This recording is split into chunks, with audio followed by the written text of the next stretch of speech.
Assalamualaikum warahmatullahi wabarakatuh. Di sini saya Khairidaya Nur Hasanah dari kelas PGMIA semester 5 MPM 218010130117. Di sini saya akan merefleksi kembali materi tentang perencanaan di kelas berbasis masalah. Untuk pembahasan yang pertama, di sini kita membahas tentang alasan utama kita sebagai calon guru atau nantinya kita sebagai guru perlu merencanakan pembelajaran sebagaimana sangat penting dalam proses pembelajaran. Sebagaimana perlu kita tahu, apabila seorang guru tidak melakukan suatu proses perencanaan, maka dapat dianggap gagal atau lebih gagal dalam pembelajaran.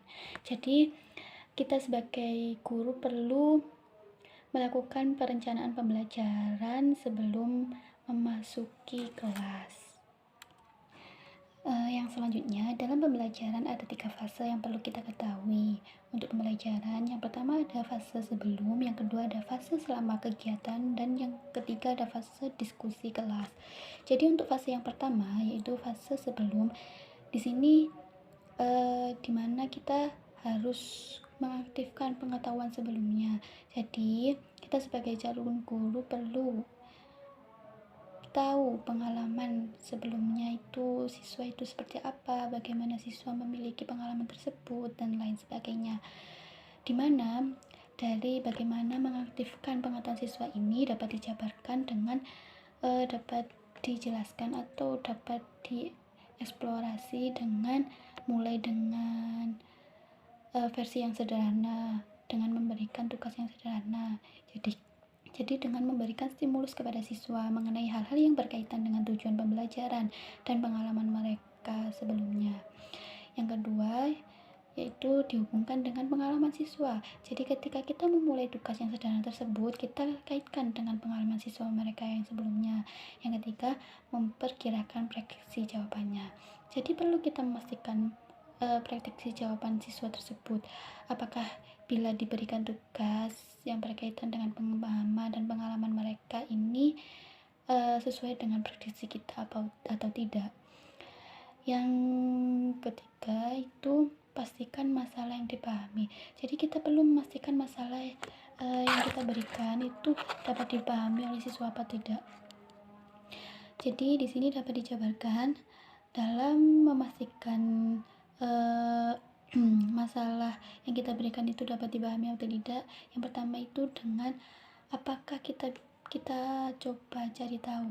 Jadi di sini konteks pembelajaran, guru perlu tahu nantinya yang akan dicoba cari tahu oleh siswa itu apa. Terus yang kedua, apakah kami memiliki cukup informasi untuk memulai. Jadi ketika sudah mengetahui masalahnya, kita sebagai guru coba mencari tahu kira-kira informasi untuk memulai itu apa saja. Terus yang ketiga, apa yang sudah Anda ketahui untuk memulai.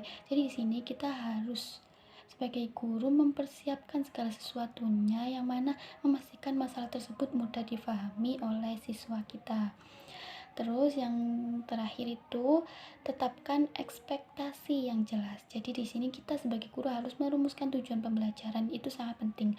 Apa yang akan mereka dapatkan atau indikator apa yang mereka akan raih itu. Terus jadi di sini di dalam ekspektasi ada 2 hal yang perlu kita ketahui. Yang pertama yaitu bagaimana kita ingin siswa itu bekerja. Jadi siswa kita itu belajar apa? Yang kedua, proses atau produk apa yang mereka siapkan untuk diskusi. Jadi dari 2 hal ini kita dapat ketahui sebelum menetapkan tujuan pembelajaran. Jadi dari 2 hal itu kita dapat ketahui dulu sebelum membentuk suatu tujuan pembelajaran atau ekspektasi. Kemudian selanjutnya yaitu fase yang kedua.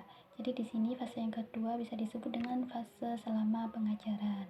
Dalam fase selama pengajaran, yang pertama di sini bisa langsung memulai. Jadi ketika kita sebagai seorang guru bisa bilang mulai pembelajaran, dimana Di sini guru memberikan ruang pada siswa untuk berjuang atau belajar dengan masalah yang kita berikan. Dan kita sebagai guru, di sini kita memotivasi siswa untuk menyelesaikan masalah tersebut. Dan yang kedua, di sini memperhatikan pemikiran matematis siswa. Jadi di sini pentingnya kita mengeksplorasi kira-kira siswa kita dalam pembelajaran itu seperti apa yang sudah mereka pelajari dan lain sebagainya. Jadi kita harus memperhatikan pemikiran siswa kita. Yang ketiga, memberikan dukungan yang sesuai. Jadi di sini kita harus memberikan dukungan, bukan mengambil tanggung jawab mereka. Jadi kita memberikan bantuan ketika siswa kesulitan dalam mempelajari pembelajaran yang kita berikan. Jadi di sini kita harus uh, memberikan dukungan itu yang sesuai. Jadi seperti itu. Dan yang keempat, memberikan ekstensi yang bermanfaat.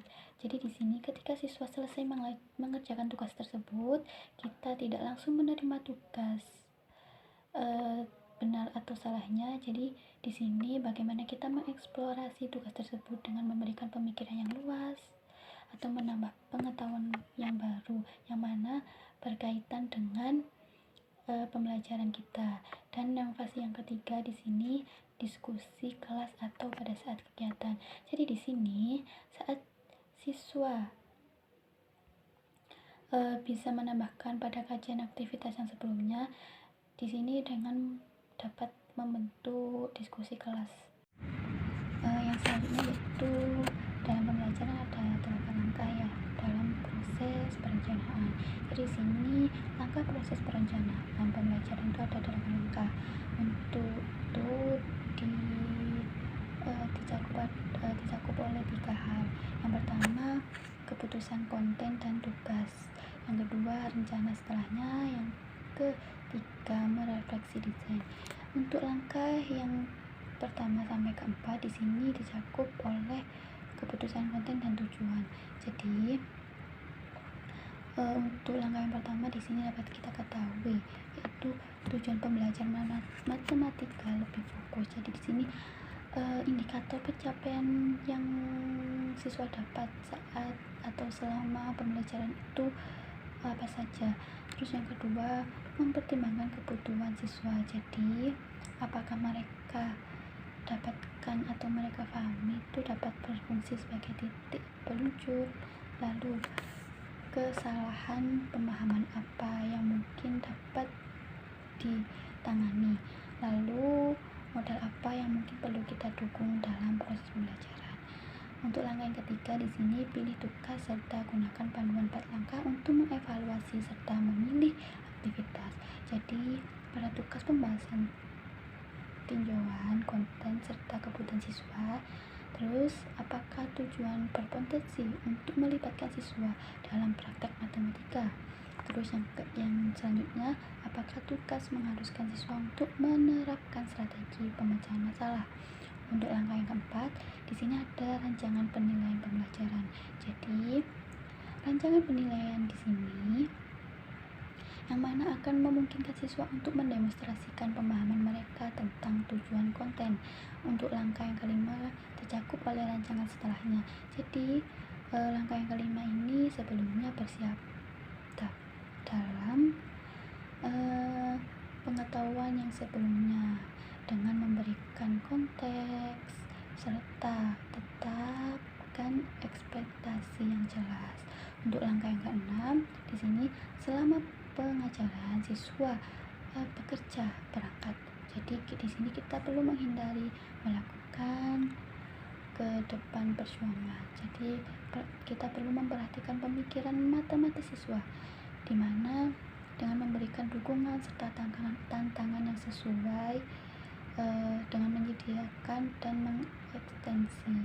Untuk langkah yang ketujuh di sini setelah kita lakukan diskusi kelas, yaitu jadi di sini mempromosikan suatu komunitas pembelajar atau struktur pelajar atau kelompok belajar. Jadi di sini mendengarkan secara aktif. Jadi kita perlu mendengarkan secara aktif tanpa mengevaluasi, lalu membuat ringkasan ide utama serta buat koneksi. Untuk langkah yang ke-8 di sini cakup oleh refleksi desain, yaitu pada langkah 8 ini yaitu renungkan serta sempurnakan. Jadi pastikan dari ketiga fase tersebut yang sudah kita pahami, mulai dari sebelumnya, terus itu selama pengajaran dan diskusi ini uh, sesuai dengan tujuan pembelajaran, meninjau apakah siswa mampu terlibat dalam prakteknya serta strateginya itu sudah sesuai atau tidak, bersiap dengan pertanyaan. Jadi kita perlu bersiap dengan pertanyaan yang penting, dimana ini merupakan kunci dari kita menganalisis, memperluas atau menggeneralisasi dan lain sebagainya oleh siswa. Jadi penting sekali untuk pertanyaan-pertanyaan yang penting. Untuk yang selanjutnya di sini, setelah kita mempelajari alasan perencanaan pembelajaran serta fase-fase dalam pembelajaran ataupun langkah dalam proses perencanaan pembelajaran. Jadi di sini selanjutnya yaitu kita membahas lebih banyak pilihan untuk pelajaran 3 fase tersebut. Jadi kita perlu memberikan 3 hal setelah mengetahui 3 fase sebelumnya yang setelah kita pelajari. Di antaranya, yang pertama, berpikir berpasangan serta mendesimasikan. Jadi di mana tugas mengembangkan gagasan secara sendiri. Di sini ada 4 hal. Yang pertama, tugas sebelum, apa yang harus disiapkan. Terus yang kedua, tugas berpikir. Jadi bagaimana siswa dapat mengembangkannya.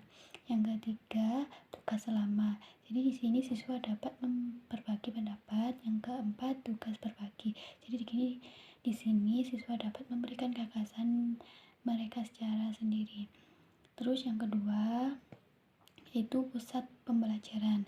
Jadi terjadi di setiap pusat selama terlibat dalam tugas di setiap pusat.